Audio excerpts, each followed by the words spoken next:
Hello, we have highs, lows and a little bit of silverware too. Welcome to the March edition of Turf Moor.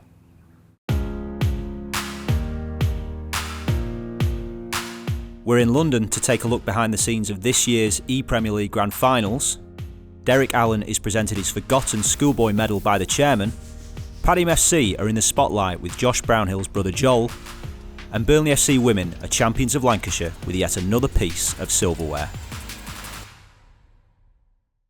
But first, we kick off this month's show with local lad and Radio 1 DJ Jordan North as he takes on the mighty challenge of rowing 100 miles from London to Burnley. It's day one. We are travelling from London. We're down here at, what's it called, Little Venice. We're going to Uxbridge. We've got about 21, 22 miles today. And now I feel really nervous. Really, really nervous. Magic! Good to go. Good to go! Woo! Oh, you've got this. You've Yes. got this. Yes. You've got this. You've got this. Got it. Okay. Woo! Right. All right. Yeah. So I get in. There you go. It's starting to dawn on me now how much of a tough week it's going to be. I have got a long, long way to roll. Right, lovely. Just flatten that the one, flatten the other one. Right. Let's see what Yeah.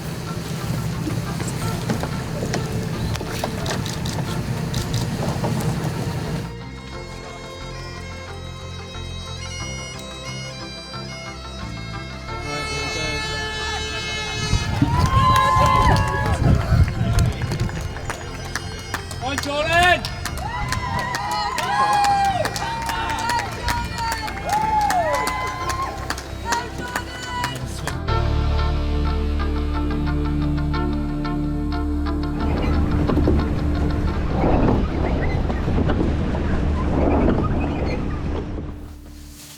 Hand back down. And go again on the right. Like, my dad was in the army and stuff, and he's been texting me every day and ringing me. And he just texted me saying, get comfortable at being uncomfortable. And that's kind of helped me through. And then my brother texted me, who's also in the army, and said pain is just weakness leaving the body.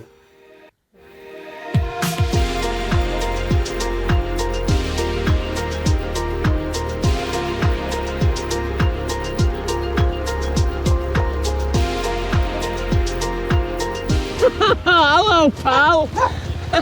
Hello, pal! Hello, sheep!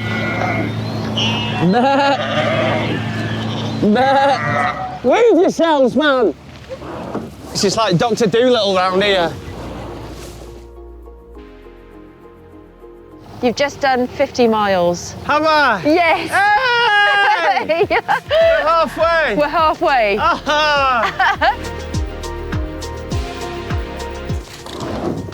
Please stop raining. Please stop raining. I am so wet and cold. Please stop raining. I cannot do this anymore. Oh, this is the worst day of my life. Right. Okay, we've got a new total for you, John. Are you ready? Yeah? Your new total is 162,000. Yes! Jordan, you've raised 204,125.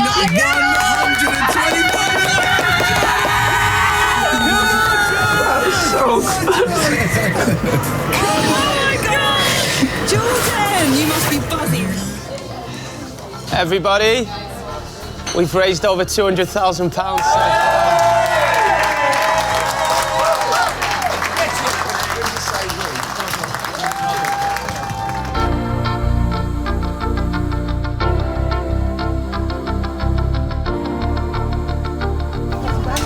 This is the final stretch. I want to get to Burnley now. 10 miles to go. I can't wait to see my family. I can't wait to see my friends. I just want to get there. This has been the worst week of my life. The worst week of my life. Last day, here we go. We're going to Burnley. Rowing home, my love. Rowing home.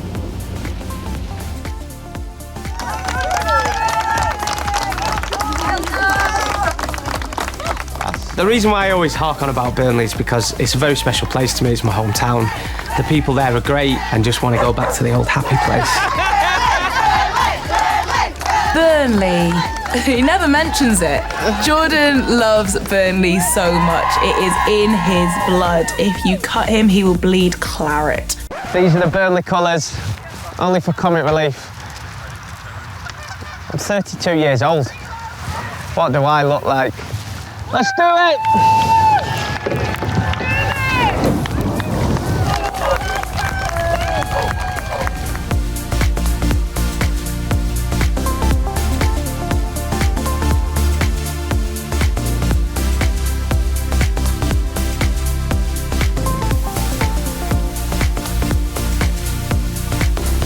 We can see him, he's pulled away from the safety boat now. Everyone is going absolutely mad.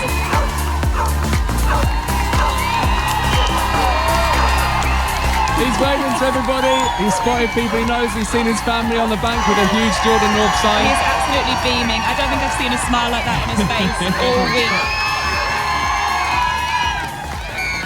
Yeah.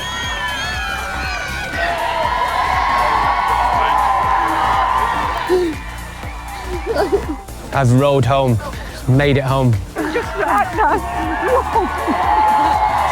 I've imagined it all week and I've kind of had it in my head every night when I've gone to bed what it's going to look like and what it's going to sound like, but I never expected that. That roar when I came round the corner, like, it's given me goosebumps.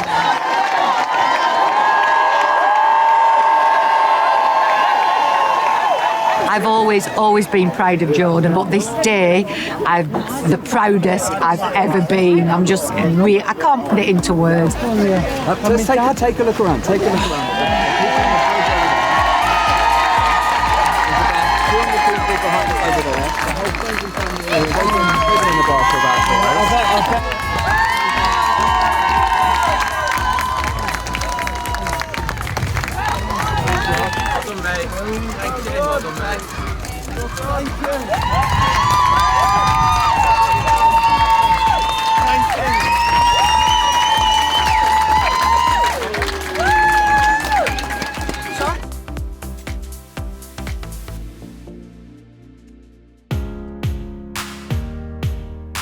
A huge well done to Jordan North there, who raised £826,000 for comic relief. Now, from London to Burnley and back again, we're in the capital for the ePremier League finals. Burnley eSports players Brad Colston and Josh Brownhill were there to represent the Clarets. Can't wait for it to get started now, to be honest. So the full plan today is we're going to go ahead to media day in around 20 minutes time, and then we're going to have an early night sleep ahead of the big finals tomorrow and Sunday. How are you feeling ahead of the finals? Yeah, very confident. I've had a lot of practice now. Yeah, most people like a 9, so yeah. Great. Up until and then come on. There's only 5 clips. Really simple, really fun. Hello everyone, so it is the day of the ePremier League. Decent night's sleep, to be fair. Slept all the way through, which is always a good start. Went down for breakfast, myself and Brad. Now we're back to the room. We're just about to leave to go to the arena. And once we're at the arena, we'll set up our teams, tactics, get some practice games in, and then it'll be the real thing. These are the 4 teams that I believe is the 3 favourites and is the teams to beat. Lovely little turn, finds Ronaldo in the middle, back to Sancho, and what a play coming out from Brad, finds the first goal of the game. That was his first shot, first goal, that's all he needs. Burnley take the lead. Yeah, so the first game we played Everton, I came up with a 1-1 draw, and Josh? Yeah, 0-0 in mine. A few close chances, but 1-1 wasn't a bad result, both good players, so it was good for our first game just to sort of settle up the pre-match nerves as such. We see obviously Liverpool as maybe the favourites to win the group. We can take something off them, and then obviously take that confidence of how well we're playing, obviously against Everton and against Liverpool, win the last 2, and then obviously we're out the group and we've obviously hit our objective. But it's just one game at a time. Go on to Liverpool first, and then we'll go from there. Really, exactly, one game at a time. The first penalty of the day. We haven't seen one yet. Ronaldo stepping up to the plate, sent the wrong way. Takes the lead, 1-0. Is he going to find it? Finds Allan to Maximin, to Ronaldo, and that's just patience. Finds the ball in the middle to Ronaldo. Rudiger with a block. Coutinho, though, got the ball. Hullings finds the goal. And Josh has time. He needs to do it quick, though. And yeah, I'm just going to take the blame on this one. I lost 4-1 to Tex, and then Josh. I won my game 2-0 versus Diogo. We had a sort of close one near the end to try and get the third to equalise, but it was the 86th when I got the second. But Brad, he done really well, so like playing Tex, he's the best FIFA player in the world.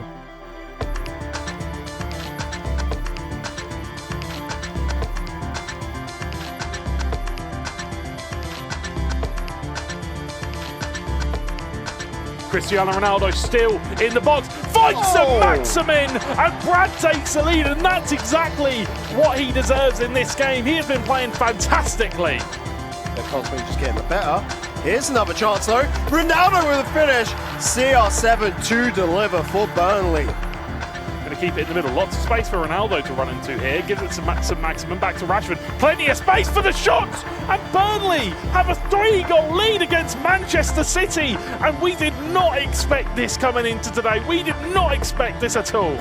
Now we've just faced Manchester City and came out with a 5-0 victory. I won my game 3-0, and Josh also won his game 2-0 with a very comfortable win. I'm just going to say now, I'm very proud of Josh. How do you feel your tournament's gone? So far it's been going very well. Obviously I've scored 5. I haven't conceded yet this tournament at all, and I've only had probably 1 or 2 shots, like 2 shots out of 3 games of FIFA where my opponent's been like, oh yeah, he could have actually scored that, whereas the rest has been fairly solid. Need to do the same against Leicester though, because if we win that, we're through to the knockouts tomorrow. Well, Group B will see Everton and Burnley fighting it out for that one spot that's available there. And this is for all the beans for Burnley. They're going to give it their all here. St Maximin. Kante now on the ball. Gives it to St Maximin once again. On the ball. Close. Chance! Goal! Simple as that. 1, 2, 3. 1 shot needed. He doesn't need the second or the third. He just puts it away with 1. It's St Maximin. But either way, Ronaldo through on goal for Painter, and he will level.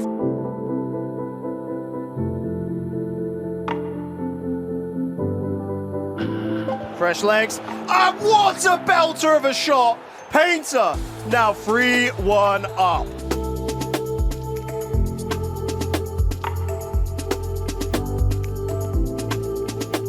Sadly we didn't make it through today too, losing out on the last game to Leicester, meaning that we finish in 4th place.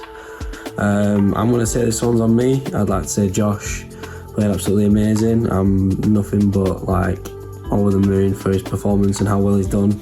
On another day, you know, it could have gone obviously different, but yeah, that's the update on the ePrem situation. Obviously, good luck to the competitors left in. Just sad it couldn't be us. But yeah, guys, until next time, peace.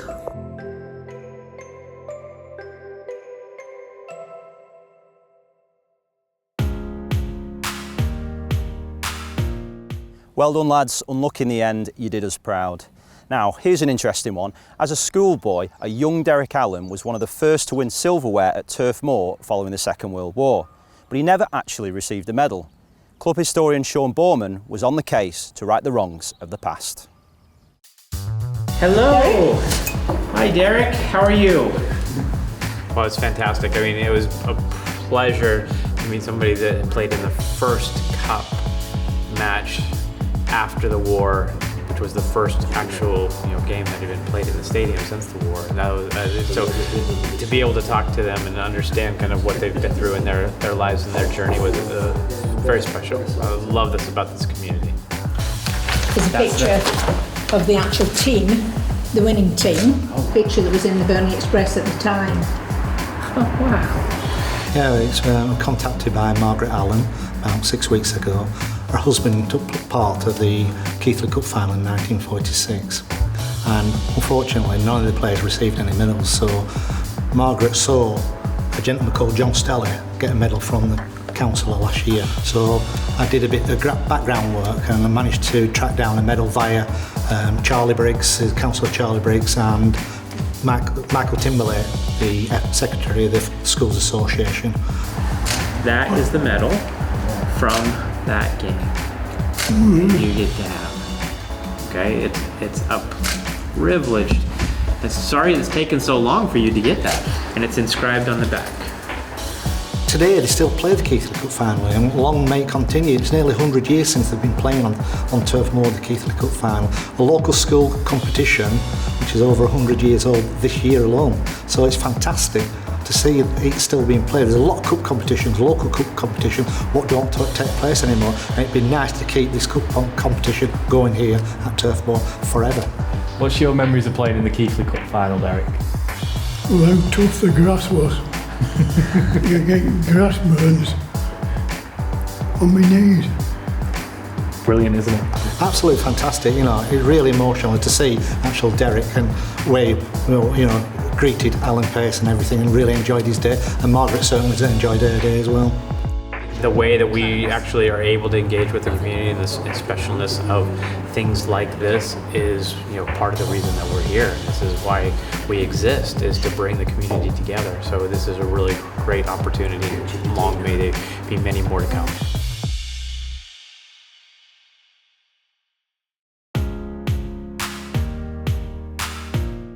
Now, to celebrate Non-League Football Day, we head to Padiham FC, where Josh Brownhill's brother Joel gave us an insight in what it means to play the beautiful game.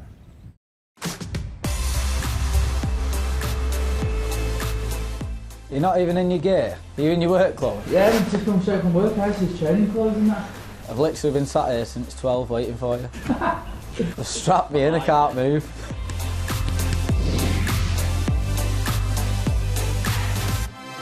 So the famous backyard battles that we had, yeah.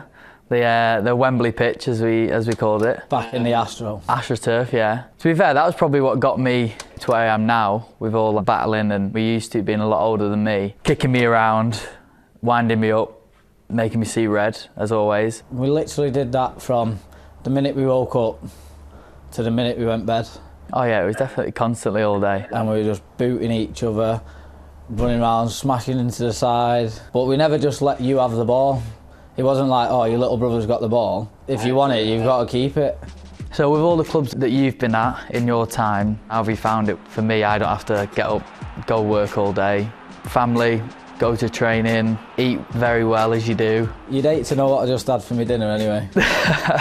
Tell me how you've handled that. I didn't really play properly non-league till I was about 21. I went to Witton Albion for a couple of months, but I was injured and it didn't really work. And then I went to Ashton Athletic, but then halfway through my time at Ashton, I'd got with Holly, and then we had Lila, so I've got a newborn baby then. So then you go into work early. I was working at 6 in the morning till about 3:30, and then I'd come home, try and get everything ready and help Holly out with the kids. And then you'd be off till 10, 11 at night, at least if you're playing a game, training probably 9:30, 10. Then it's the next morning where it gets you, because then you're back up for work at 6 and you've only managed to wind down from footy at midnight. Oh yeah, I'm the same. Like obviously after games and stuff, like it can take me, if after a night game, sometimes you don't sleep till like 3 o'clock in the morning with all the caffeine and all the adrenaline and stuff. It just gets harder. The older you get, obviously I'm not old now, but the older you get, the more it drains on you, because like my job isn't exactly sat there doing nothing. You're heavy lifting, so you're doing that, and then you're getting in and you just want to sit down. You've not sat down all day, and then it's right, I've got 5 minutes before I've got to leave again. And then you're going again. But it's worth it because you enjoy it. Weghorst manages to push it out to Brownhill, who gets his effort and goal! And he doubles the Burnley lead! Josh Brownhill wheels off to celebrate. I don't get to go down that often to see you play that much. It's completely different. God knows what I'd be like if I played non-league. I'd get booted everywhere. We get players that come down on loan, you know, obviously young lads that are used to playing on nice carpets and they have a good kick about, but then they get there and they realise that you're playing on half mud, half grass. As soon as someone gets near you, they're just going to kick you, and they look lost. Like, you know the tempo of your game. Yeah. You know how fast teams are, you know that step from the Championship to the Prem was quicker. If you watch it on telly, you think it's not that much of a change really, but it is. So you just adapt to what's there. Well, I think grassroots football and non-league is massive. It's like sort of the foundation of football. Some great players have come out of non-league and made a career out of themselves. But I think for every area and for every kid growing up, there's always an opportunity to play football, and obviously, especially in this country, it's absolutely huge. It's just a completely different setup. We've got the volunteers that come, and if one of the volunteers don't come, you're not going to get any food that day because she's the cook. It's just a lot closer, the family side of it. Like, we get young lads that are like fans for these little young lads. They're right next to the pitch, and they're involved in the players in the clubhouse after it.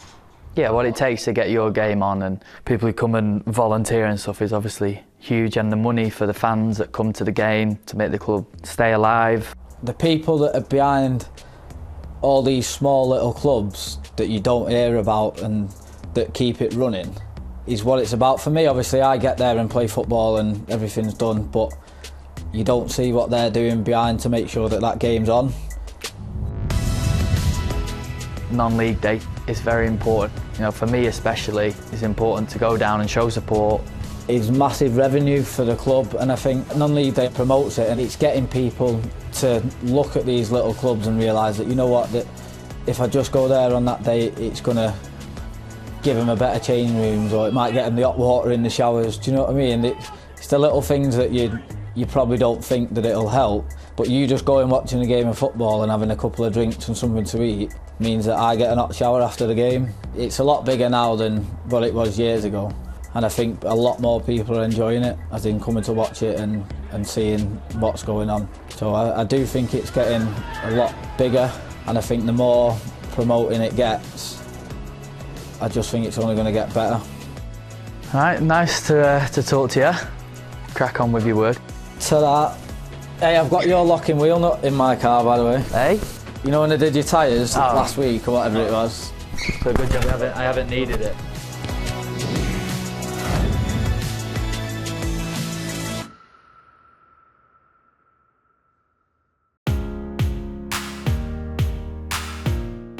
And finally, Burnley FC women have their first piece of silverware since being brought under the club umbrella with a big win against Fylde. Let's take a look at how they lifted the Lancashire FA Challenge Cup.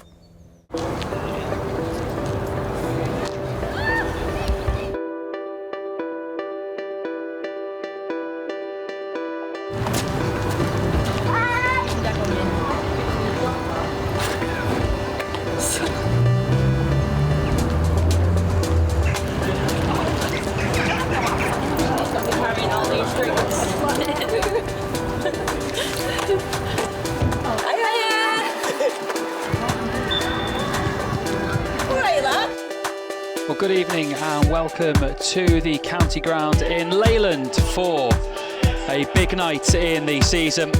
It is the Lancashire FA Women's Challenge Cup final between Burnley and Fylde. The first trophy of the campaign is on the line.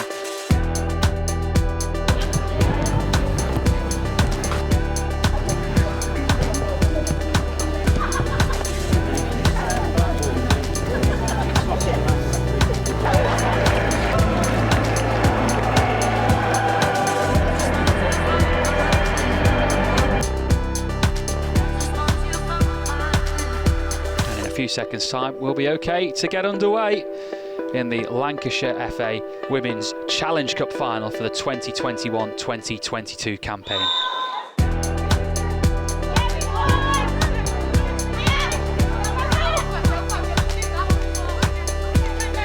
Aaron loses out his Worthington, and that might fall for Evie Priestley. Priestley into the box and has the shot, and that's the opener for Burnley women.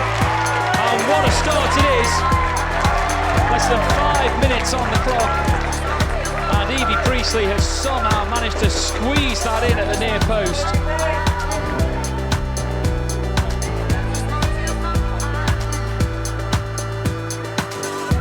Great fight to Forster. A little bit of a heavy touch from Forster, and now Worthington has it.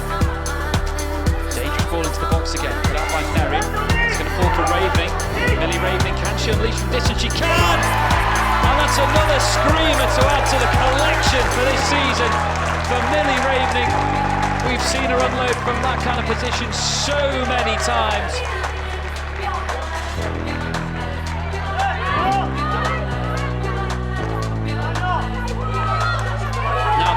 from deep has put Fylde in here, and they could get an equaliser if they can get it right. And Fylde are back in the game. Loose pass there, and a ball from deep for Forster now for Hughes to chase onto. Mel Brown comes over and bundles that out of play.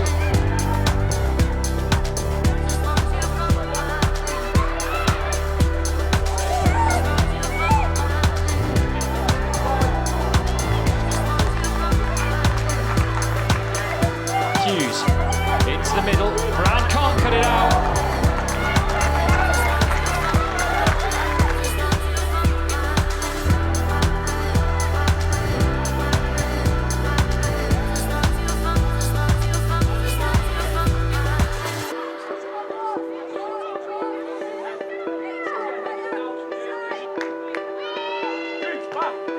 And it comes towards the near post. It's flicked on, but it falls nicely for Willis.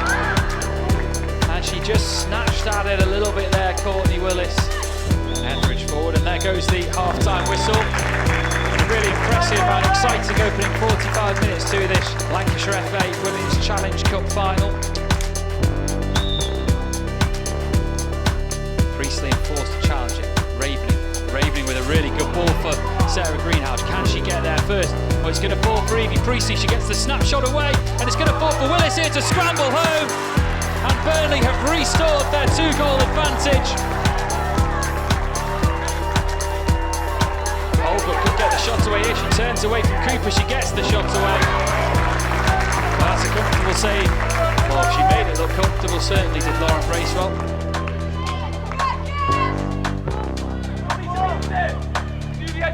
Six players to aim for around the area. Goes towards Ravening, it's falling for Priestley. Can she get the shot away? It's blocked. Second attempt for Priestley! And Evie Priestley makes it 4-1 to Burnley with her second of the night. And what a season she's having, what a tournament she's having. Instead of going back to the keeper, shows it to Hollinshead. Hollinshead with a shot. Forster wants it on her right foot, gets it on her right foot, gets the shot away. And Kelch recovers to make a really good tackle there, Holly Kelch. Well, about 2.5 minutes to go in this game. Burnley are just seconds away from winning their first piece of silver of the season. And there goes the final whistle. And Burnley women, for the first time in their history, have won the Lancashire FA Women's Challenge Cup, and what a night for them.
And that's it for today's show. Thanks for watching. Now, as we head into a huge run of fixtures for the Clarets, there's sure to be some big goals and defining moments. See you soon. Tended away by Company. Boyd! George Boyd! What a goal from George Boyd! Left foot Boyd! No chance for Joe Hart! Look to drive forward, found Vokes in space. Can Vokes turn and hit it? Yeah! Oh, what a start! Oh, what a start! And what a time to get your first Premier League goal. For Westwood to help it on Wood. Oh, Rodriguez getting away here. Oh, what a goal! What a goal! What a goal from Jay Rodriguez. Vardy against Pope. It's 8-8! Wow! Back in there and wide! What a save from Nick Pope! Might fall here for Westwood! Yeah! Burnley lead! Yeah! Ashley Westwood! Burnley 2, Leicester City 1. Can Barnes feed Goodmanson here? He's had to go a little wide. Hooks it back inside for Barnes. He got it! Ashley Barnes! Oh, what a finish! It's Ashley Barnes! How big could that be in Burnley's Premier League season? Upgrades on the chase here. He could seal the game perhaps. Into the box, Andre Gray. Finishing Andre Gray! Yes! Burnley! Up at Sellers Park. A massive goal for the Clarets. Edging towards safety. There's Defoe. Can he line up a ball here? Swings towards the back post. And a one! Oh, it's 3! Oh, it's 3! And it's Sam Folks with the third! Evra wins it. Blake! Oh, what a goal! What a goal from Robbie Blake! Burnley's first goal in the Premier League is something very, very special. Robbie Blake! Listen to this, the champions are behind. Burnley 1, Manchester United 0.